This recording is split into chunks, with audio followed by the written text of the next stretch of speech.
عظیم صوفی شاعر پیر سید وارث شاہ کے 222ویں عرس کی 3 روزہ تقریبات کا آغاز ہو گیا ہے۔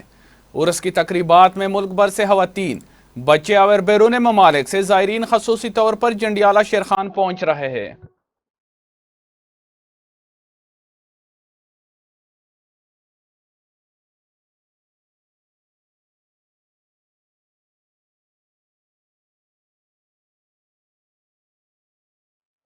صغیر پاک و ہند میں بسنے والی اقوام کے مشاہیر کو دنیا بھر میں ایک خاص مقام حاصل ہے، جنہوں نے ذہنی کمالات کو برائے کار لاتے ہوئے اپنے خیالات کو موتی کی لڑی میں پرو کر مخلوق خدا کی رہنمائی کرتے ہوئے ان کو سیدھا راستہ دکھایا۔ قصہ ہیر رانجھا جیسے شاہکار قصے کو سید وارث شاہ نے بھی تخلیق کیا۔ صوفی بزرگ اور پنجابی زبان کے شیکسپیئر پیر سید وارث شاہ کے عرس میں شرکت کے لیے ان کے چاہنے والوں کی آمد جاری ہے۔ عرس کے پہلے روز والی بال کے مقابلے ہوئے اور پنجابی مشاعرہ بھی منعقد کیا گیا۔ وارث شاہ نے پنجاب کے لوگوں کے دل اپنے شاعری کے ذریعے موہ لیے۔ انہیں پنجابی زبان میں جو مقام و مرتبہ حاصل ہے وہ کسی اور شاعر کو حاصل نہیں۔ آپ کی شاعری امن اور محبت کا درس دینے کے ساتھ ساتھ روحانی تسکین کا باعث بھی بنتی ہے۔